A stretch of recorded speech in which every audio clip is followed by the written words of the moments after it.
সর্বমঙ্গলা মাঙ্গল্যে শিবে সর্বার্থ সাধিকে শরণ্যে ত্রম্বকে গৌরী নারায়ণী নমস্তুতে। জয় মা দুর্গা।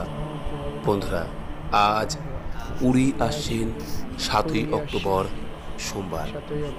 আজকের দিনকে বলা হয় সৌভাগ্য চতুর্থী। আশ্বিন মাসের শুক্লপক্ষের চতুর্থ তিথি, অর্থাৎ যে শুক্লপক্ষে সপ্তমী তিথি থেকে দুর্গাপুজো হয় সেই পক্ষে চতুর্থীকে বলা হয় সৌভাগ্য চতুর্থী। আজকের দিনে অনেকেই ব্রত রেখে থাকেন।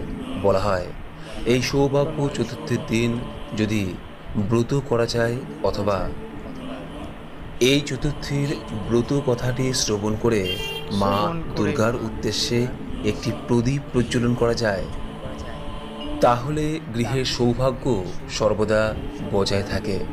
বলা হয় এই ব্রতের ফলে চিরদুঃখীরাও তাদের হৃত সৌভাগ্য ফিরে পান। সেই কারণে এই ব্রতের নাম সৌভাগ্য চতুর্থী ব্রত। যদি কোনো কারণে কোনো ব্যক্তি এই ব্রত পালন করতে নাও পারেন, কেবলমাত্র ব্রত কথাটি শ্রবণ করে মাকে স্মরণ করে একটি প্রদীপ প্রজ্বলন করতে পারেন, তাতেও এই ব্রতের পূর্ণ ফল অনেকাংশে লাভ করা যায়। আশা করি দর্শক বন্ধুরা এই সৌভাগ্য চতুর্থীর ব্রত কথাটি শ্রবণ করে আপনাদের ভালো লাগবে। শুরু করছি মা দুর্গার অন্যতম একটি ব্রত সৌভাগ্য চতুর্থীর ব্রত কথা। জয় মা দুর্গা। কোনো এক দেশের এক রাজার দুটি রানী ছিল, বড় রানী এবং ছোট রানী। রাজা বড় রানীকেই খুব ভালোবাসতেন, কিন্তু ছোট রানীকে মোটেই দেখতে পারতেন না। একদিন সকালে কাউকে কিছু না জানিয়ে রাজা আর বড় রানী দুজনে মিলে ছোট রানীকে রাজপুরী থেকে তাড়িয়ে দিলেন। কাজেই ছোট রানী তখন একটা বনে গিয়ে বাস করতে লাগলো। একদিন সারাদিন উপোস করে থাকার পর সন্ধেবেলায় গাছতলায় ঘুমিয়ে থাকার সময় ছোট রানী একটি স্বপ্ন দেখল। ছোট রানী দেখল এক অপূর্ব সুন্দরী ষোড়শী মূর্তি তার মাথার কাছে দাঁড়িয়ে বলছেন, তুই ভাবিসনি ছোট রানী, তোর দুঃখের দিন চলে গেছে। তুই এক কাজ কর, দুর্গা চতুর্থীর দিন তুই ব্রত এবং পালন কর, তোর তাহলে কোনো প্রকার দুঃখ থাকবে না। ছোট রানী তখন বলল, মা, এই সৌভাগ্য চতুর্থীর ব্রত ও পালন কেমন করে করতে হয় তার তো কিছুই আমি জানি না, কৃপা করে আমাকে তা বলে দিন। তখন মা বললেন, 2খানা কচু পাতা কেটে আনবি, একখানাতে ঘি দিয়ে সমস্ত রকম গহনা আঁকতে হয়, আর তাতে একটা চিনির নৈবেদ্য করে দিতে হয়। অন্য পাতায় পিটুলির গহনা এঁকে চালের নৈবেদ্য করে খুব ভক্তি করে মা দুর্গার আরাধনা করতে হয়, তাকে ডাকতে হয়। সব শেষে ভোগ রেঁধে ঘিয়ের কচু পাতায় ঢেলে মাকে ভোগ দিয়ে তারপর মার প্রসাদ গ্রহণ করে কচু পাতা জলে ভাসিয়ে দেওয়াই নিয়ম। কিন্তু তুই এই ব্রত ও পালনের এসব জিনিস এখানে কেমন করে পাবি?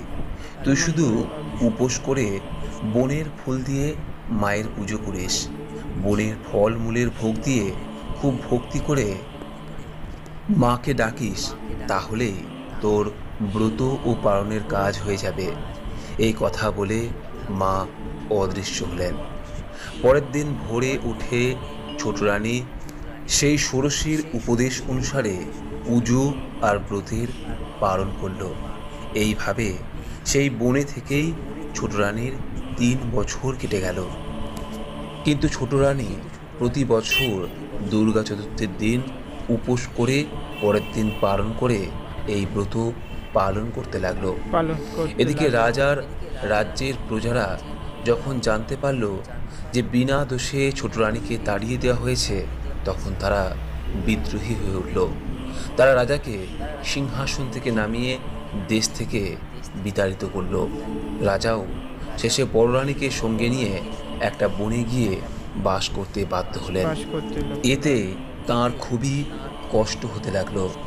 চতুর্থ বছরে ছোট রানী দুর্গা চতুর্থীর দিন উপোস করে পরের দিন পালন করবার আগে বনের কাছেই একটা পুকুরে স্নান করতে গিয়ে কঙ্কালসার অবস্থায় রাজা ও বড় রানীকে ঘাটের ধারে বসে থাকতে দেখল।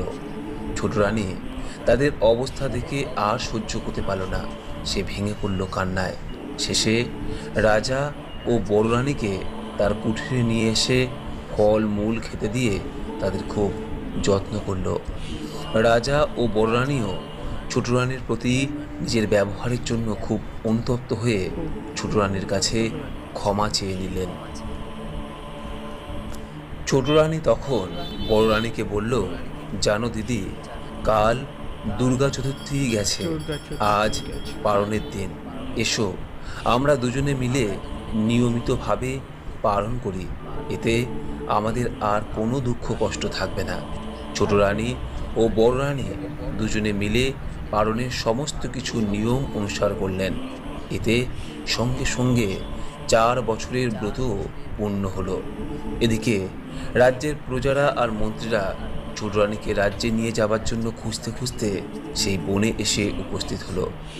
এই বনে এসে ছোট রানী, বড় রানী আর রাজাকে দেখতে পেয়ে তাদের খুব আনন্দ হলো। তারা সকলে ছোট রানীর কাছে ক্ষমা চেয়ে রাজা এবং সকলকে নিয়ে আবার রাজ্যে ফিরে গেল। সেই সময় থেকে ছোট রানী এবং বড় রানী দুজনে মিলে খুব ঘটা করে প্রত্যেক বছর আশ্বিন মাসের দুর্গা চতুর্থীর দিন এই সৌভাগ্য চতুর্থীর ব্রত পালন করতে লাগলেন। তখন থেকে রাজ্যে আবার ভাগ্যলক্ষ্মী, ধনলক্ষ্মী, যশলক্ষ্মী অচলা হয়ে রইলেন। রাজপুরীর সমস্ত সুখ সৌভাগ্য আবার ফিরে এলো। রাজ্যের প্রজারাও সুখ শান্তিতে থাকতে লাগলো। দেশে দেশে এই সময় থেকেই মা দুর্গার এই সৌভাগ্য চতুর্থীর ব্রতেরও প্রচলন হলো। এই ব্রতের ফলে চিরদুঃখীরাও তাদের হৃদ সৌভাগ্য আবার ফিরে পেয়ে থাকে। তাই আজকের দিনে অনেকেই এই গুপ্ত ব্রতটি পালন করে থাকে। আশ্বিন মাসের শুক্লপক্ষের চতুর্থীর দিন ঘট পেতে অথবা মা দুর্গার ছবি বা মূর্তির সামনে মায়ের আরাধনা করবে। তারপর দুটি কচু পাতা এনে বেশ ভালো করে পরিষ্কার করে নিয়ে একখানার উপর ঘি দিয়ে যত রকম গহনা আছে তার সব আঁকতে হবে। আর অন্য কচু পাতার ওপর সেই সব গহনা পিটুলি দিয়ে আঁকবে। পরে সেই দুটো পাতার উপর পুজোর নৈবেদ্য সাজিয়ে ধূপ ধুনো দিয়ে খুব ভক্তির সঙ্গে মায়ের আজকের দিনে পূজা করবে, প্রদীপ প্রজ্বলন করবে। এইভাবেই এই ব্রতটি সম্পন্ন করতে হয়। কোনো কারণে যদি কেউ ব্রতটি পালন করতে নাও পারেন, মায়ের উদ্দেশ্যে যদি একটি প্রদীপ ও ধূপকাঠি প্রজ্বলন করে এই ব্রত কথাটি শ্রবণ করে, তাতেও এই ব্রতের পূর্ণ ফল অনেকাংশে লাভ করা যায়। আজকের এই সৌভাগ্য চতুর্থীর ব্রতের পুষ্পাঞ্জলির যে মন্ত্র তা হলো, আয়ু যশ ভাগ্য মোরে দাও ভগবতী, সমস্ত কামনা সহ ধন ও সন্ততি, দুর্গতি হারিণী দুর্গে সর্বাশুভ বারিণী, ধর্মার্থ মোক্ষদা তুমি সর্বদুঃখ তারিণী, তুমি দুর্গা তুমি কালী তোমা জগধাত্রী বলি, ভগবতী সর্বপাপ হরা সর্বকাম প্রদায়িনী, তুমি মাতো নারায়ণী প্রণিপাত তব পদে তারা। আজকের এই সৌভাগ্য চতুর্থীর যে ব্রতের প্রণাম মন্ত্র সেটি হলো, ওম সর্বমঙ্গলা মাঙ্গল্যে শিবে সর্বার্থ সাধিকে শরণ্যে ত্র্যম্বকে গৌরী নারায়ণী নমস্তুতে। আশা করি দর্শক বন্ধুরা এই ব্রত কথাটি শ্রবণ করে আপনাদের ভালো লেগেছে। ভালো লেগে থাকলে লাইক করবেন, পারলে শেয়ার করবেন। সকলেই ভালো থাকুন, সুস্থ থাকুন, মায়ের কৃপায় সকলের মঙ্গল হোক এই কামনা করে আজকের মতো ভিডিওটি এখানে শেষ করলাম। নমস্কার, ধন্যবাদ। ঈশ্বর আপনার মঙ্গল করুন। জয় মা দুর্গা।